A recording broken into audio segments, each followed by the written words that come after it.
Well, hello there, and welcome to another episode of Real Estate Investing with Jay Conner. I'm Jay Conner, your host, also known as the Private Money Authority, and I'm so excited. The guest that I have on today's show, we're going to be talking about finding deals. You know, that's one of the two most popular questions that I get as I train and coach other real estate investors. The first question is, how do I get money for my deals? The other question is how do I find the deals? Well, I'll be introducing my guest here in just a moment. So you want to be sure and stick around for the entire show because we're going to be diving deep on what's working today on finding the best and most deeply discounted deals. So if you're new to the show, a very special welcome to you. Here on the show, we talk about all things that relate to real estate investing. As I said, finding deals, funding deals, how to sell houses fast, how to automate the business so you're running it, it's not running you. So we love your feedback. If you haven't subscribed to our show yet, be sure to like, share, and subscribe, and leave us a 5-star review if you can. And so, as I said, we talk all things real estate investing. Now, if you're new to the show, you may not know why it is that I'm known as the Private Money Authority. Well, from 2003 to 2009, I was investing in single-family houses here in Eastern North Carolina. January 2009, I got cut off with no notice from the local banks. Well, very quickly, I learned about what private money is. And I'm not talking hard money or hard money brokers. I'm talking about doing business with individuals who loan us money from their investment capital or their retirement accounts. That's a whole nother subject right there. So I learned about private money. I was able to attract over $2 million in less than 90 days. And since that time, I have not missed out on a deal for not having funding for my deals. Well, if you're a brand new real estate investor, never done a deal before, or you are a seasoned real estate investor, my guess is you can use some more funding that's got nothing to do with your credit, your experience, nothing to do with it's got nothing to do with traditional banks or mortgages or lenders. This is all a different kind of funding. And so I've got a gift for everybody right here on today's show. And that is, I'm going to give you 30 free days of access into the Private Money Academy membership. So here's the way this works. I'm live training twice a month, all the Academy members on how to get funding for your deals, and all kinds of education is in the membership site as well. So here's how you can take advantage of getting 3 free days, 30 days for free at www.jayconner.com/trial, TRIAL. Get on over to that website after the show and sign up for your free access. And I'll be looking to having you on the next Zoom coaching call. Well, on today's show, I've got a very, very good friend to join me here, and he's got over 20 years experience on all different kinds of methods on finding deeply discounted houses. Well, he started his real estate investing career all the way back when he was only 14 years old, and he's also a fellow North Carolinian. I'm here in Eastern North Carolina. He's from the western part of the state. Well, he's been doing real estate full-time since 1998. He's been involved in over 3,000 house transactions all across the country, and he has been speaking on stages in 5 countries with audiences sometimes over 7,000 people. Well, he's way too young for me to say this next statement, but he's been retired down in Arizona all this year. He's married with 2 kids, got a 15-year-old and a 9-year-old. Well, he's not retired. He's staying busy. Well, let's bring him on out of the green room. My good friend, welcome to the show, Mr. Chad McCall. Hello, Chad. Hey, Mr. J, how are you, buddy? Man, I am doing fantastic. And Mercy, I see a great big smile on your face. Has that got anything to do with you're just like working whenever you want to these days? Oh my gosh, I think I've gotten busier since I was joking around saying, hey, I'm retiring down to Arizona because the land of Arizona from where I came from, I was like, that's retirement country, but I've gotten busier this year and I've only been here since January. And man, 2020 It's nuts, but it's gotten busier for me. As you can see, my hair keeps getting more and more gray. Jay, I've got more gray hair than you do, Jay. Hey, look, that's not gray. That's like some beautiful white hair you got going on there, Chad. Well, hey, look, I want everybody to go ahead and know right now so they stick around to the end of the show. You have got a book. In fact, show them the book that you put together. It's like a great big coaching manual. It's a real estate playbook. You got 101 ways to find discounted houses. And we're going to let everybody know how they can get that book at the end of the show. But in the meantime, I've asked you before you came on here to share with us what are some of the top ways that's working right here today, this year, on finding deeply discounted houses. So I'm going to let you roll with it, Chad, and talk about the different strategies that you want to, and I'll interrupt when I think it's the right time to interrupt you. Great, no problem. Well, it kind of started out like years ago, Jay. It's like you talk about money lending and the importance of funding. Well, I started realizing that if I go out there and I start trying to find money to do deals, the guys that had the money, when I started out as a kid, I didn't have the money. So I was thinking, what's going to really make them want to give me money? Because who am I? I'm a kid at the time, right? I'm young. I have no really experience. I wasn't seasoned enough. I wasn't old enough. I didn't have this gray hair that gave me instant credibility with these lenders. I was saying, hey, what's it going to make the ability for them to give me money to do a deal? And I kept hearing that they want a better deal. Hey, Chad, we got to have a good deal. We got to have a really, really good deal. That deal doesn't look as good. And I was like, well, darn, I need to find good deals. How can I find good deals? And I started really thinking about ways to eliminate the middleman, eliminate realtors a lot of times, eliminating other wholesalers, getting down to the bottom of the deal where you're talking with homeowners a lot of times. And as I'm going through this journey, that's where this playbook was really created. So being involved with thousands of transactions with my partner, we, scoured the country. We were looking at every possible state, county, city, whatever we could do to find really good deals. And all the strategies came from just experience of doing something, actually applying it. And we started thinking of, do we need the internet? Do we need softwares? Do we need all of these other tools and resources that are out there? Those are all great. But it kept coming back for me to think I did it as a kid. I did my first house at 14 years old.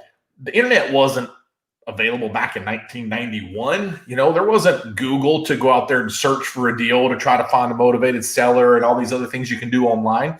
It was different back then, but the population was still hundreds of millions of people. You're talking about 350 some million people probably back then. And so deals were always being done. People were buying and selling and building and rehabbing and doing all that before the internet. So I started thinking about it. I want to put everything I'm doing into a manual or a playbook is what I call it, where you actually can do step by step and try to really understand real estate at its core, which when you start out in real estate investing, it's all about finding a good deal. Because I was always going out looking for money first sometimes, but then they were like, well, Chad, go get a good deal. I was like, okay. So I would just find the good deals, and then the money started coming. It was a lot easier for me to have conversation with the lenders, and the lenders really started liking me, Jay. And that's why you're an expert in funding. That's why I love you so much and get along so well with you and your strategy, because you are the money guy for all the cool things that I find in real estate when I find deals. There you go. Now, Chad, before you get into some specific strategies, I'm just really curious, and I know our audience is as well.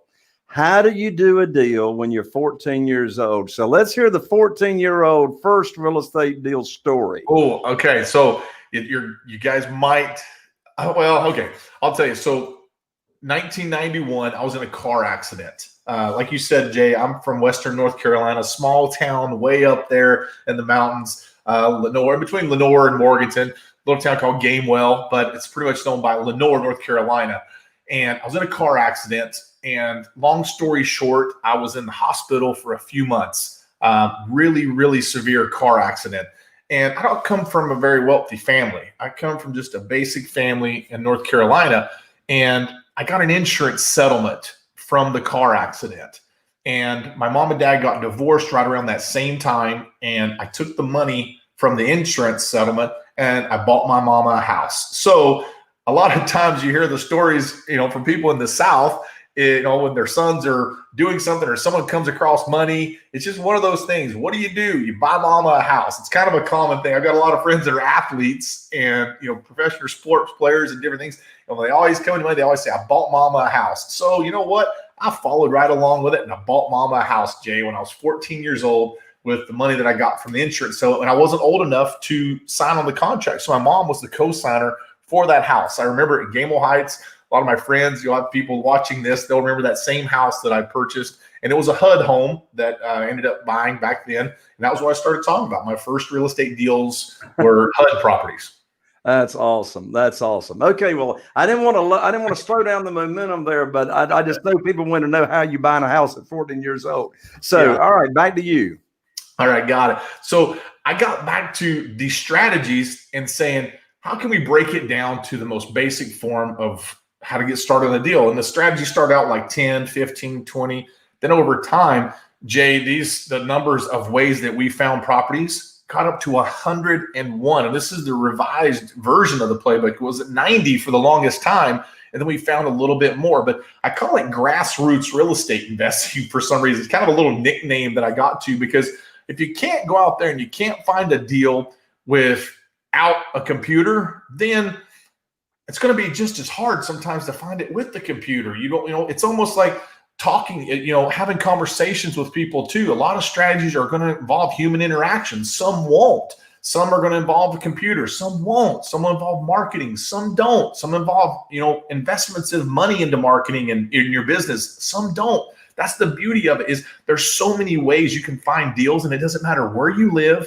Doesn't matter if you're on the ocean like Jay, right by the water, right next door to it. Some of the most expensive real estate in the country is by water, like where you're at, Jay. Or you can be in the rural mountains up in a cabin somewhere. It doesn't matter where you are, you can do deals. And if you can find a great property, money's easy, and actually profiting in your real estate investing business, hitting 6 and 7 figures is very easy too if you find the right deals. So I spent my time really honing in on the strategies and the ones that I like. But what's really interesting is you start to really see the markets shift. When you're looking and you're talking to sellers, it's very interesting when you're on the ground looking at deals or you're doing this business virtually. So there's different strategies depending on if you're remote or if it's in your backyard. But there's always a strategy for any person, regardless of your money, regardless of your credit, regardless of your location. We have a lot of people, Jay, that are international investors that take the playbook and they're investing here in the United States,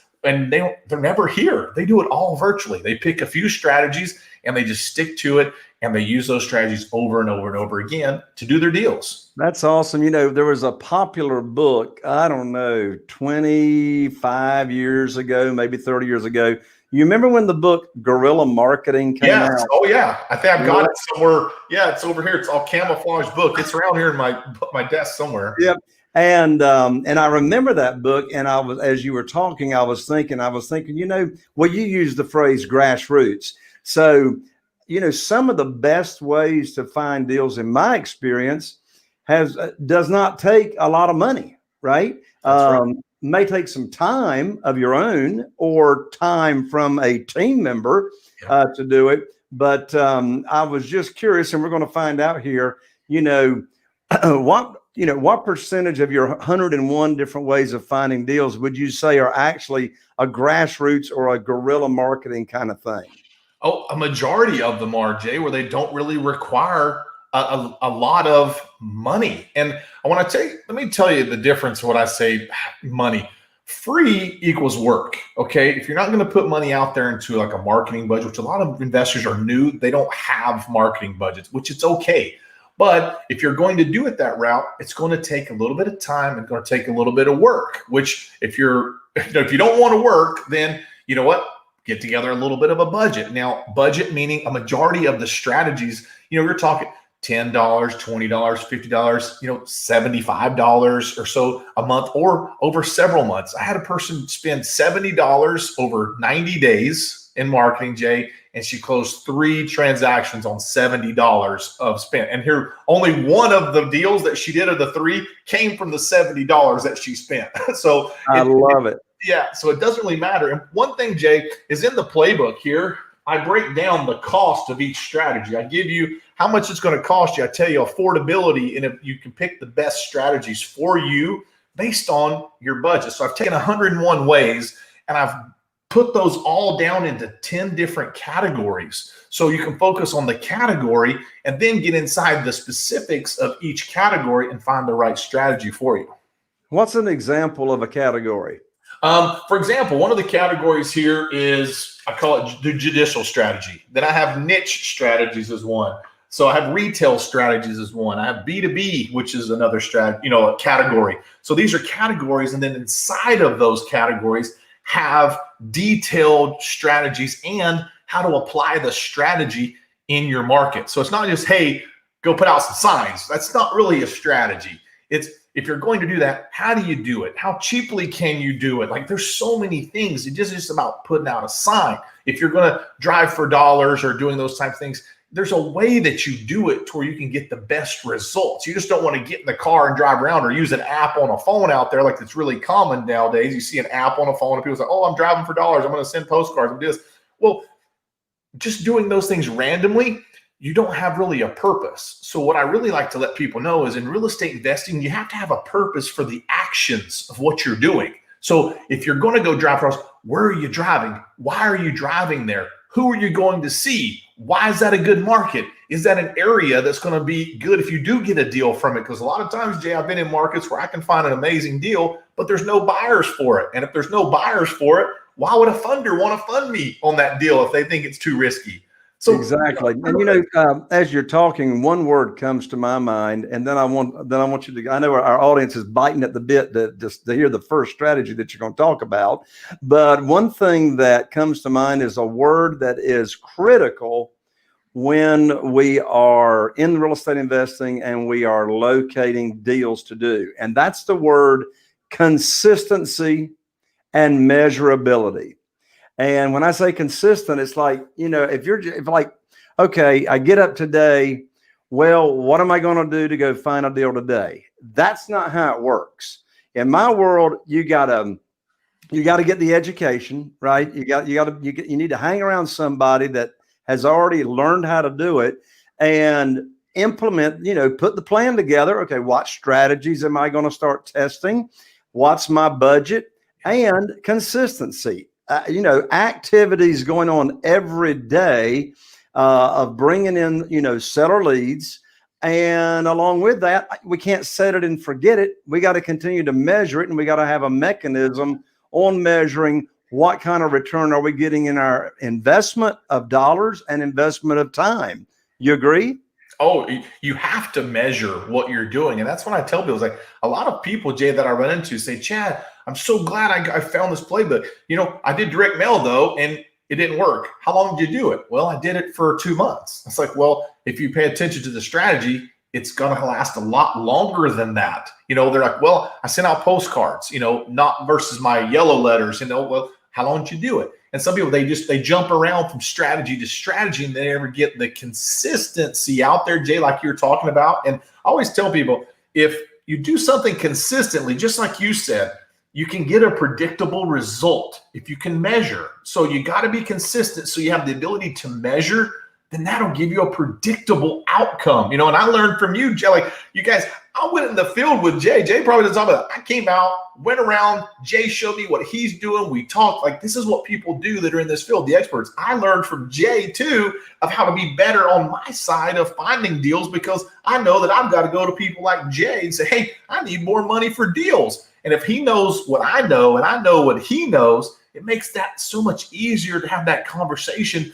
with a funding person or to help me line up funding or referrals to other funders to do deals. So that's the relationship that you want. You want to understand your market. You want to understand things and then give yourself time to be consistent enough so you can measure.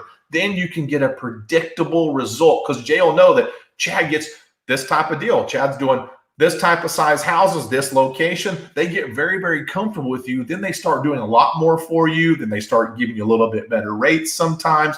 All of those things work out when you're consistent with business for them, right, Jay? You got it. All right, let's talk about a strategy that's one of your favorites. Oh man, I got so many. I don't know. Well, I'll tell you one right now that's really hot. And some people are going to say, no way. But Airbnb is a really hot strategy for motivated sellers. Okay, let's talk about it. First of all, why is Airbnb so hot right now? Okay, I own Airbnbs in several states. I love the Airbnbs, but don't get me wrong. But Airbnbs for motivated sellers, because rules, regulations, things that are going on out there in the world. The reason why I say this is I've fielded phone calls from at least 30 to 40 owners of Airbnbs because they're worried about what's going to happen. Okay. And I'll give you an example. What's the most common conversation I've had with them is, Chad, am I going to get sued if someone catches coronavirus from one of my properties? Well, no one knows, right? But there's a fear factor that could possibly happen.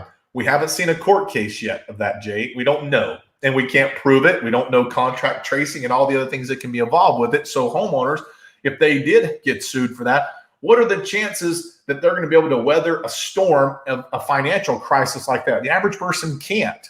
So that good investment now may turn into a longer term investment. They don't want to deal with the management or the maintenance or anything that they're going to have to do because cleaning costs. A lot of the cleaning company with Airbnbs are increasing their prices. Instead of that $75 to clean your unit or $100 after each visit, you're going to have to spend $200 to $300 to get a certified person. They got to use the right chemicals, materials, and therefore that cost is going to increase on to your sellers, and to your rates and things, right? So now if you have turnover in your property where you used to get 2 nights a month or 3-night minimum stays, you're going to see a lot longer minimum stays with Airbnb's week, 2 weeks, because they don't want to have to keep paying these costs of cleaning fees and everything else.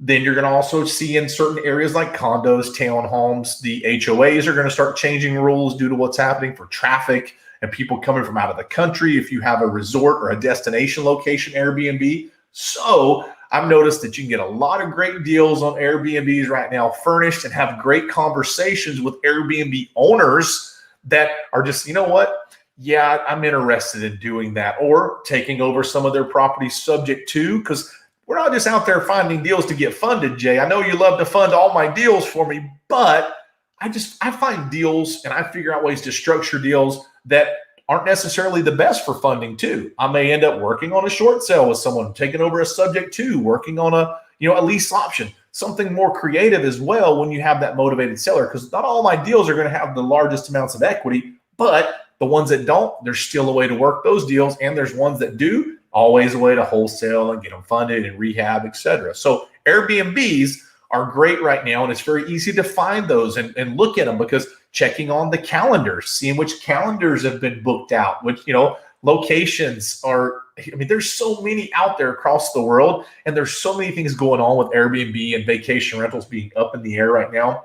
And again, it's not every one of them, but you can have a very targeted, very qualified list if you get the right message to those owners and you let them know that you're interested in buying their property or putting a long-term rent in place as well, Jay, where you can rent it for 2 years at $1,000 a month, and then you rent it out, and you run the Airbnb business of that and charge $1,400, $1,500, $1,600, $1,800 a month, renting it out 2 or 3 times a month is all, where you can create your own little amazing cash flow business just from going out there and having the right conversations with Airbnb owners. But there's a way to do that. There's a right way to have that conversation. So that's a great strategy right now with what we're facing.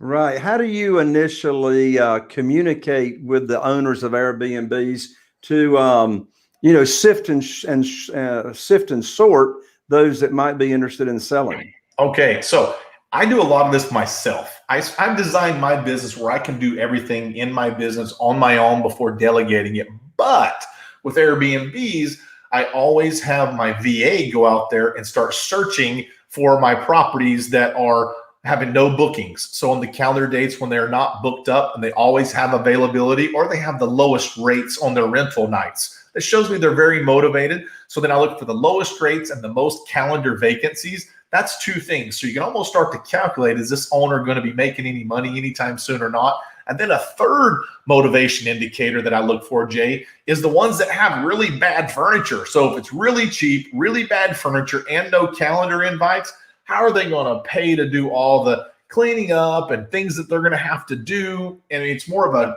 burden for them sometimes. Again, not every one of them, but what we're looking for, you can easily find a 20 to 30% conversion rate talking to those. And that's a great conversion rate when you find the right type of motivated sellers, motivated landlords that have had those properties. And then I go a step further, Jay. I check and see how long those individuals have owned those properties. So I look at the deed dates. And if I can have a deed date that's so long, 10 years or more, then I know there's some equity in there in that situation to have a good conversation, to write them a check for that house. And from Jay Connor, when I say, Jay, I got a great deal. Give me 50 grand. It's worth 100. And you say, sure, Chad, I know you know what you're doing. And then we go out there and I sell it. I pay you your money and I walk with the profit.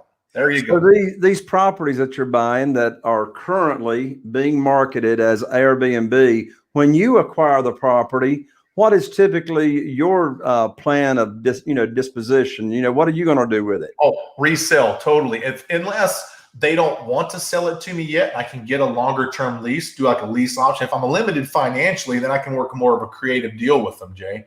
But I'd love to just take those properties. They already have traffic. It's usually in a nicer area. That's why they've held the properties for such a long time. So it's very easy to resell. Plus, the homeowners usually aren't going to want to do any of the work that it takes to get those properties up to market standards because they haven't made any money with their Airbnb. So they need to come out of pocket with 20 grand. They've not made the 20 grand that they were thinking they were going to make with the Airbnb. And so there you go. You have an upside. Now, one of the things that most people don't realize is Airbnb, a lot of these properties after this year, there's so many properties. It's estimated that over 40% of Airbnb owners are defaulting on their mortgages right now on those properties. So with the high increase of that, that's a lot of homeowners insurance policies are going to be going and saying, what's going on here? All it takes is for the homeowner insurance policies to know that they weren't getting the right type of policy for a vacation rental or short-term rental policy. And you're going to have a lot of owners that are going to be freaking out about that too. So you're going to catch some motivation from some of these sellers at the right point, and you can make a full-time business on Airbnb from motivated sellers if you want. Now, in your playbook, you got 101 different ways to find discounted real estate in today's market. If someone is like really, really tight on a budget, don't have much money to invest, what's one of your top 1 or 2 strategies in your playbook for people that are short on budget? Well, the easiest thing, Jay, is the most public information that you can have out there is going to be delinquent tax properties and code violations. I love both of those strategies because it's free and you can always find some type of motivation. Now, let's just take code violations, for example. This strategy, it's public. I was just looking yesterday, in one location, Jay, one city, and I'll just give you an example. So Pennsylvania, so we're talking Pittsburgh. In Pittsburgh, do you have any idea of how many code violations have been filed in the last 5 years in Pittsburgh, Jay? Like, would you have a guess? Let's just talk about like code violations. Like, what would you think? I don't have a guess, but before you let everybody know, give everybody some examples of what a code violation is. Okay.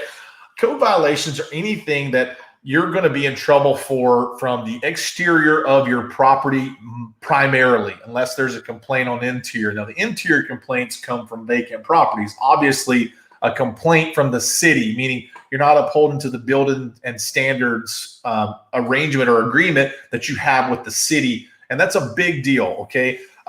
They have it's like the police that drives around and looks for reasons to, like for me in North Carolina, Jay, you know, where I'm from in Western North Carolina, it's not very uncommon to have a couch sitting on your front porch or a car that's been broken down in the front yard for 20 years and hasn't been moved. Okay. Very common where I'm from, but that's a code violation. You're going to have to move it. They're going to fine you. They're going to charge you for it. Busted out windows, garbage, debris, grass is a very common one. A lot of those things, buildings without permits. This is a really good one too, Jay, that so when you're looking at code violations, and I'll give you an example. In one of the cities, the last 5 years, there was 15,000 code violations filed in the last 5 years. Now, in the last year, there was 4,500 of those in the last year. Of the 4,500 in this one city, okay, 900 were major code violations. And this, when I say major, this is over $7,000, $8,000, $9,000 to me based on this area. So now those are legal complaints. They're filed. People have to fix it. In other words, it's a fix-it ticket. It's like, hey, if you don't fix this, we're going to not give you an occupancy permit to be able to live or rent in this property. So now that's a major deal for a lot of people. Now, I will say that what we've seen at unprecedented times right now in the pandemic, there's a lot of major cities that have had some vandalism and had problem and things going out there. And guess what? That's not going to stop the landlords and the code violations and everyone else not having to fix some of these problems. But they're going to make sure they're very aware in certain areas of vacant properties. Now, you're going to have a lot of people out looking for damage. They're going to be looking at vacant properties. They're going to be finding, just because of the circumstances, they're going to be catching on to other landlords that had vacant properties sitting there, other landlords that think they got away with problems before. They've been letting it sit there and just the problem didn't fix itself. It's going to be doubling up. So you're going to have a lot of court cases coming up here, and thousands of dollars. And this is a legal proceeding that's filed. And so one of the categories, like the judicial category, it's going to be a legal proceeding that's filed. Legal proceedings, they're going to be assigned a case number. They're going to be assigned a court date, all public information. So if you don't have a big marketing budget for Bree, you just go to the date that they have the court cases there. You can look up who's going to be having. You look up what violations that they have if you really want. You can point and click on Google, you can easily find them. And then there's your conversation. You know the problem that they have with the house. You can easily find out if it's an owner-occupied property or a non-owner-occupied property, Jay. Very simple. It just takes a little bit of rolling up your sleeves, get back to grassroots real estate. Code violations have been around forever. I didn't invent them. Jay didn't invent them. They've been around hundreds of years. So easy to find those. It's legal. It's all public information. If you roll your sleeves up, you'll have more leads and you'll know what to do with them. Just like that one city, over 900. All you need is one seller to say yes, right, Jay? Just one. You got it. Now, you mentioned another strategy along with code violations. And what was it that you said? I didn't catch it. I've kind of run out of good strategy today. I think I've gave too much. But okay. That's awesome. Another one. Okay. So let's talk about your delinquent taxes. Okay. A lot of individuals. That's what you said, delinquent taxes. Yes. A lot of times. Now, this isn't going to be the same in every single city and county and state. It's different. Okay. But if you're limited on budget, Jay, this is what I was thinking of. That's a situation where properties that are delinquent on tax, I'm not talking about chasing at the tax sale or anything like that right now. I'm going to give you an easier way to talk about it. Is you have what's called land banks, repository lists. You have struck off lists in North Carolina, Jay. You have the upset bids in North Carolina, right? I mean, that's a really big one where upset bids. So let's just talk about North Carolina, my home state. I love North Carolina. Go Blue Devils and Tar Heels, both. Okay. You've got struck off. So you actually get to see the properties that go to auction. You get to see what the highest bid is. Look at those properties.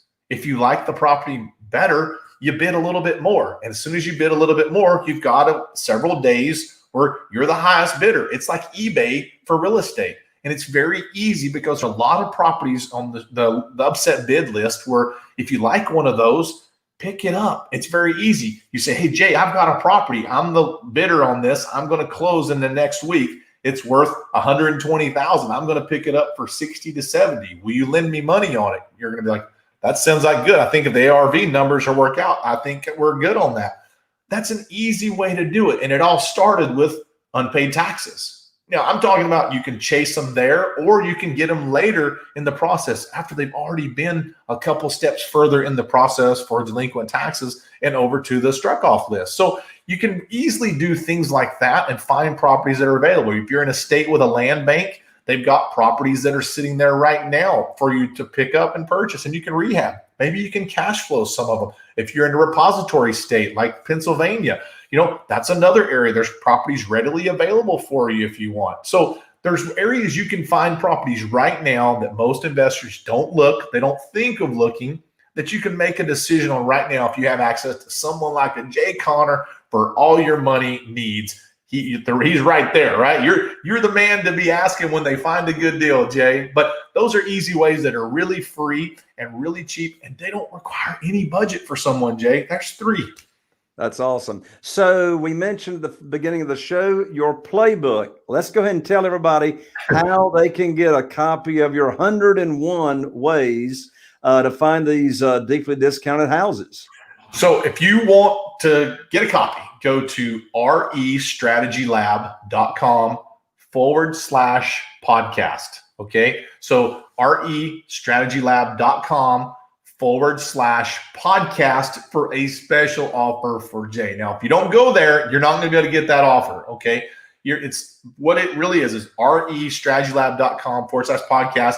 You're going to be able to get this for $1 a strategy, pretty much, Jay. And I don't think there's anything else like it. I know there's nothing else like it, but I don't think there's anything else going to carry the value of $1 a strategy for your real estate investing business. So again, here's what it looks like. It's 175 pages of what you do, how you get involved, what you're doing it. And I've even got some of my best marketing things in the back here as well, Jay, like some of the scripts and things that I've used, see certain letters and mail and, you name it. They're all in here, like what I've done, response rates, how I do it. There's ways I even talk about how to get free postcards, sent if you're even going to do marketing and things. So there are ways you can do it so affordable and cheap and zero if you really want. You don't have to have these huge marketing budgets. With a playbook like this, you can compete with anyone out there in the real estate investing business, no matter how big or small your company is. You can do it. And if you're a seasoned investor, this is the best thing for you. It's like your Bible for real estate if you want to scale or grow. And if you're new at real estate, you can pretty much need this so you don't make a big mistake and go out there and do something wrong and not get a return on your investment. Well, there you have it, folks. Get on over to www.restrategylab.com/podcast. Chad, thank you so much for taking the time to come on the show today to share your experience with our audience and parting comments. Jay, thanks for having me, man. And you were awesome on my podcast too. I mean, and just of your nuggets and knowledge of money and lending in 2020. I'm glad people that are here listening pay attention to Jay. He knows what he's doing. He's been doing this for so long, and the experience that you have. I'm just glad I can be part of it, Jay, and I appreciate all you do. And thanks for helping me in my business too. You got it, Chad. Well, there you have it, folks. There's another episode of Real Estate Investing with Jay Conner, and here is to taking your business to the next level. We'll see you on the next show.